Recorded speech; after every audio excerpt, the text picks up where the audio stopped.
Hey, what is up? It's Carmine and Maegan. And Maegan, this is one of the most absurd stories I think we've ever come across. Started with a catfish, ended up with real love. Right. And I know a thing or two about fairy tales, and you know a thing or two about internet trolls. Is that how we're making ourselves experts? I think you are saying we're experts. I like that. All right. Well, You should be an expert at something, right? We are lucky enough to talk to a woman who is located right here in West Palm Beach. And this is a story that's making national headlines at this point. So we're very lucky. Now, Carmine, we're talking about catfishing. Okay. And I've told you before that on a much smaller scale than what this couple dealt with, I've actually had people use my photos for social media. They've started fake dating profiles for me, had conversations in the DMs with somebody who was pretending to be me, but was not. And it sounds like we have a very similar story, but on a global level. So we should introduce our guest. We have Nicole Hayden. Hi, guys. Hello, Nicole. Thank you so much for joining us. You're welcome. So, Nicole, I know I would do a really good job at butchering your story. And to prevent that, why don't we just go right to the source and tell us exactly what happened? All right. I'll tell it from the beginning, from the very beginning. Yes. Yeah. Okay. From birth on to the first time you used the internet. So Maybe just when you started talking to the catfish. Okay. So the catfish, his name was Marcus, and he had slid into my DMs maybe in October, maybe a little sooner. I'm not 100% sure at this point. But it sat there for a long time. I think he just said like, hey or hi, something like that. And typical. I never clicked on That's it. Typical. That's usually how we introduce ourselves, just like, sup. Right? So it Hey. starts. Or they say something funny like nice hair, something to that effect that they can't even see. Or Do I you really like like your oxygen? t-shirt. Yeah. So I let it sit there. And then one day I was at work. It was probably a couple months later. And I thought, all right, I'm going to click on it and see what this person wants. So I clicked on it and I had to accept his profile first because I wanted to see who he was. And he was cute. I mean, he had a little picture in the corner, but he was cute. But that wasn't the reason I clicked on it. I was curious. So we started talking. Everything was fine. Basic conversation, nothing out of the ordinary. The profile looked okay. There was no red flags that I had seen yet. The conversation was casual. He asked about me, what I did, where I lived. I told him Florida, things that you could see just on my Instagram. And then all of a sudden, in normal catfish style, they're, I love you. You're the woman of my dreams. I'm going to marry you. He told me he was working in Turkey. He's like, I'm going to come home for Thanksgiving and I'm going to meet your family. And that's when it started to get a little sketchy. And I said, you're not going to come here. You're not going to meet my family. I don't even know your middle name, let alone, tell you where I live so you can come have turkey. Yeah. That happened very quickly, right? From turkey to half turkey. It would have been full circle. Also, he sounds like he might know the Tinder swindler. Maybe. I think he's learned a thing or two. He did tell me he lived in Virginia with his mother, and he said that he was going to bring me home with him, and could I come home with him after he got here. And I said, well, I would, maybe come visit you, but I'm not going to come home with you, and I'm certainly not going to fly to Virginia with you. Like I had work, I had kids, I had things going on. I wasn't going to leave. And I was kind of sketched out, but I was still trying to not be completely rude. But once I had told him that I wasn't going to do these things, that's when he began saying, well, don't you trust me? Don't you believe anything I'm saying? And I'm like, well, it's not that I don't trust you. I just am kind of guarded. And then after a little bit of that back and forth, I just blocked him. I'm like, this guy's either completely crazy or it's a catfish. It's one or the other. And so I blocked him. And that was that. I let it go. It was what it was. I wasn't in the market for dating. I wasn't looking for a boyfriend. And then one day I had left the gym and I was pumping gas at the gas station. And how we all do, I was scrolling through Instagram, and sure enough, Alex's profile popped up as a suggested user. And I saw the little bubble. He has a new picture now, but it was a different picture before. And my heart immediately dropped. I had like that nauseous feeling. Found it. Marcus has found me. I was like, oh my God, that's him. And I remember actually texting my trainer at that time, like, oh my God, I found the catfisher's real profile. And he was like, no way. So I clicked on it, and sure enough, when I opened it up, there was 40,000 followers. And then one of his highlights was talking about the catfishing and how his profile has been stolen. Oh. Because Yeah. I was going to say, how were you so sure that this wasn't just another catfish situation? That's how I knew. And I looked at his highlights. He had some things on, I think, social catfish and scam haters. He had a couple of videos on there. I'm like, this is the real deal, and this has been going on forever. And that's definitely what happened to me. So at this point, did you reach out to Alex and just say like, hey, I think I was catfished by you before? Not yet.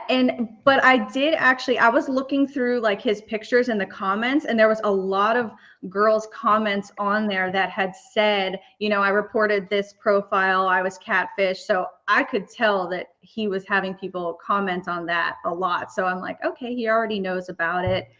It is what it is. And I remember his picture from his job when he got the landside job.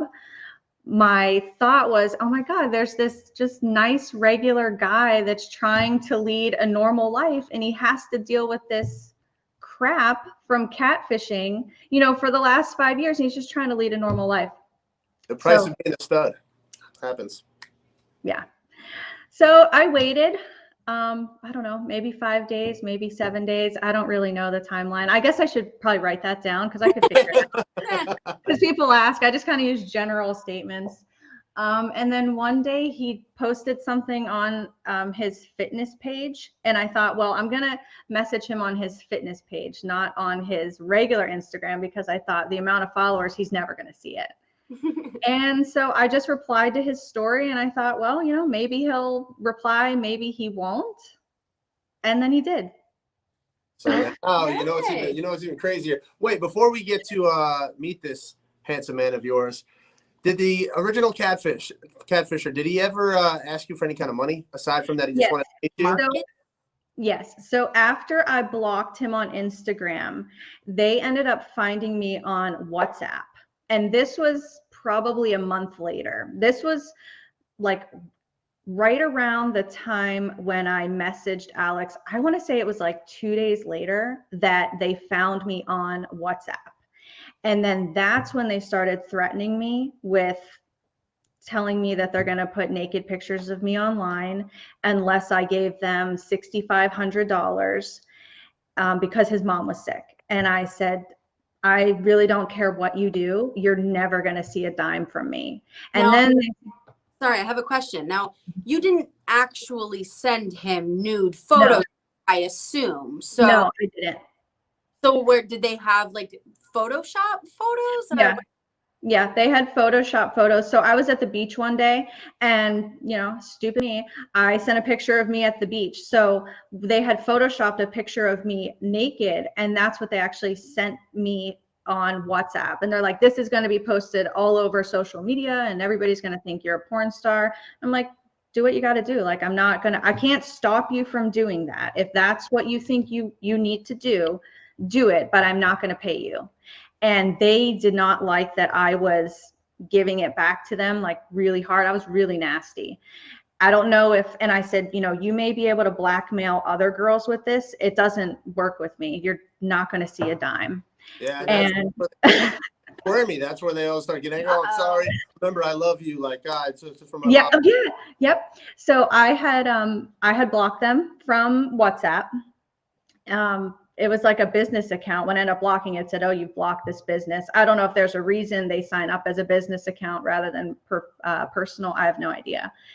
And then coincidentally, about, I don't know, maybe 3 weeks ago, they found me on Telegram because I have Telegram through work. Mm-hmm. And it has to be the same group, because then it was not, they weren't rude. They weren't trying to get money from me. Now it was, I'm really sorry. I'm not a catfisher.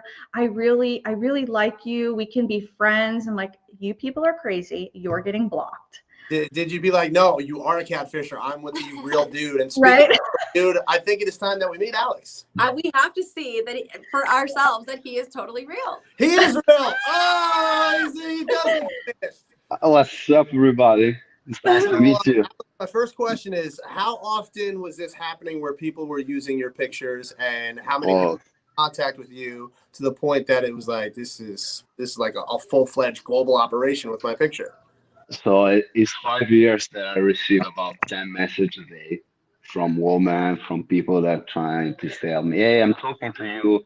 Why don't you reply me on WhatsApp? Blah, blah, blah, all those things. So, it's been like since 2016, 2017 that my picture were used for online romance scam.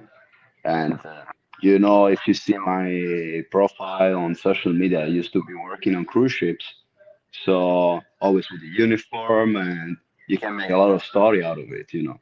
So I had thousands of identity under my name in the last years, and now I'm here. And like to tell you, my real name is Marcus. Plot twist. That's so good. So, Okay.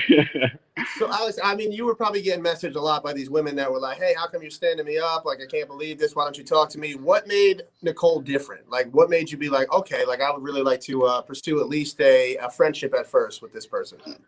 Trust me, whenever I receive a DM, I always go and see if it's a catfish as well. Because what Okay, they do, they're trying to trick me as well by creating fake profile, by creating fake stories, saying, hey, I lost so much money talking to you. And maybe it's another guy which is actually trying, to play with me.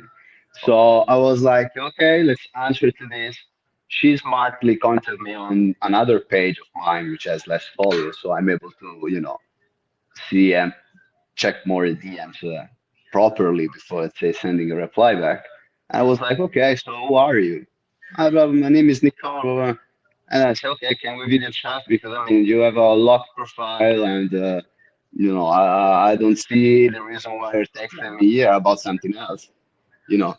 yeah, And then we started to talk, and I was like, oh, this actually looks interesting. Let's see where it goes. Then I asked about where are you from? And so I'm from Palm Beach. So, oh, really? I live in Miami. So, we started to chat, and I saw her memes. I was kind of liking her, the way she was thinking. And then we decided to meet I was like in January after the Christmas vacations, Christmas period. And since then, we created a very strong relationship. And we were like, can I know how do you met me? It's strange that a woman from Palm Beach reached me out on Instagram and she was like, yeah, then the story that you know as well right now. yeah. I So mean, so great strategy to start really talking seriously after Christmas, so you didn't have to get a gift. That's Right. real good strategy. That's smart. That's real I smart. told you, she's smart. And I was thinking too, Megan, like if those guys, like it could have been a fake catfish towards you, and then they'd be like, "Hey, could you give me a picture like this? Give me a picture like that," because then they'd have more ammo to dupe somebody in Nicole's situation where it's like, "Oh, I don't believe you. Mhm. Like, take a picture of this," and then all of a sudden they have one. So And I was really nervous when he was like, he's like, can I video chat? I'm going to video call you. It was like 12:30 at night. I was in my pajamas. I had no makeup on. I was not feeling it, but I thought, you know what? If I don't do it now, I'm never going to get this opportunity again. So I'm like, okay, let's call me. It is what it is. So that was you kind of like ripping the band-aid, like either this is real or it's not. I can't imagine how nervous that you probably were, and then how Yes. relieved that you must have felt when the person on on the screen was exactly who you wanted it to be. I would say I was most relieved when I finally met him, because we probably talked, it was probably a week before. I think it was a couple days before Christmas Eve, I think, when we first started talking. Again, I could go back and look. And it wasn't until January 2nd that we made plans to see each other. And it wasn't until I actually saw him that I was like, oh my God, I tell him, like, this guy's so normal. Like, I don't know what I was expecting, but I wasn't expecting somebody to be normal like me, because you base your opinion on what somebody's Instagram looks like. But Right. he's just like a regular, nice guy. and then that's never reality. I like too how Alex, you said you enjoyed her meme, so you already like that personality, that sense of humor, Yeah. everything else, just a bonus. everything else is icing on the cake. So that's really good stuff. And clearly you have a sense of humor with that Marcus comment, because I'm sure you guys vibe out that. I was trying, to think. I should introduce myself as a Lviv or as Marcus. So I was like, Marcus. Well, we definitely are much happier to hear that you now introduce yourself as Alex and that you are in fact real. You're exactly who Nicole wanted to speak to, a real normal person on the other end of those good-looking photos. But your story is also raising a lot of awareness for other people on social media to be weary of these catfish and potentially be caught up in an even bigger scheme, like other women, Nicole, who weren't quite as wise as you, might have given into some of those threats and given up some money, right? Yes. And It Alex, happens a lot. I have so many women. I mean, we obviously didn't say anything until the news story came out. And then obviously the news story came out. So I'm trying to make women aware, and they are contacting me daily. I get at least 1 or 2 women every day that talk to me in my DMs, and they tell me about all this money that they lost, and they send me all these fake profiles. I would really like to raise awareness so that they know beforehand what red flags to look for, because the catfishers definitely look for women that are really vulnerable, that are not even necessarily single, but easy to get duped. Because women are looking for love, I think, at the end of the day, even if they say they're not. So if they see that, they're going to prey on that. And then the thing is too, it's just like any other toxic relationship. You want to believe the person that you're talking to is going to change, or they're who they are, because you don't want to invest all that time into something and then realize, wait, I was a big sucker. Not only did I lose money, so I think a part of anybody who's ever been in that situation, they're holding out for hope that it actually is that person, and maybe that's why they continue to get into that downward spiral. Of next thing you know, it's like you're $10,000 in the hole, and it's like, how did I get this? Yes. yeah, And even after I tell them, that's not, if they send me the page, I'm like, that's not the real Alex. They're like, but I'm talking to him. I'm FaceTiming him. I'm texting him. Like, it's not. They still believe it, even though everything is put out in front of them. I mean, the FaceTime situation must be crazy. It must be like in a dimly lit room and stuff. I was like, sorry, I don't have any lights. I can't pay my electricity. That's why I need enemies coming to get me. So yeah, somebody has like the best Alex filter, like they've created it and they're using it. And we've just seen how quickly these things can get super out of control. So Alex, what is something else that you would say to people to raise awareness so they don't get taken advantage by a catfish? I believe that the social media has advanced so much in the last year, and people are not actually really familiar in how can you record a video and how can you put it on a Skype call or on a video call. So I truly believe that also the social media providers should actually raise some concern and raise some guidelines to protect the users. What I do on my end is to speak about it and to go public with the story. Beside the relationship that I with Nicole was really we need to do something here. And if I can add something which is really crazy, I have been meeting a woman in real life. I was in Miami in Winwood, and the girl came at me and she was like, "Hey Brian, how are you?" I was like, what you know, they stole my name, Brian. Did we ever talk? I'm sorry if I don't remember about you, but I don't think we ever met before. And she was like, yeah, we've been talking for months. Why don't you reply me and all that stuff? So I was like, man, this is going wild and I need to do something here. So the only thing I can really say to people is to I mean there is no specific advice for this, because if you think that a smart woman like Nicole has been talking to a fake profile for a while, I can just imagine the amount of smart woman that can be deceived by such a thing that is going on online. So really take your time to know the person and make sure that it's real. You can also ask, can you send me a selfie while doing a heart with your hands, or can you do something like that, so that you can see if the person you're talking to is actually responding in the right way, and if there are excuses on this, or if there are like no wanting to answer you, you should really consider that something isn't right. Yeah. So you need to I don't try want to. I don't want to jump the gun. If you guys ever do end up getting married, I want you to send out your wedding invitations with pictures of 2 different people. We're invited to our wedding. And also, if you send us an invite, because like now we kind of feel like, we were here in the beginning of the relationship. So just keep us in mind. Right? Well, Yes, Thank we you will. so much. This story is incredible. Just thank you for taking the time out to hang out with us and just talk about it. And spreading awareness for everybody else too. I know that our listeners and our viewers are going to be very appreciative of all of your advice. And we obviously wish the 2 of you so much luck and happiness moving forward. Absolutely. Thank you. Thank you.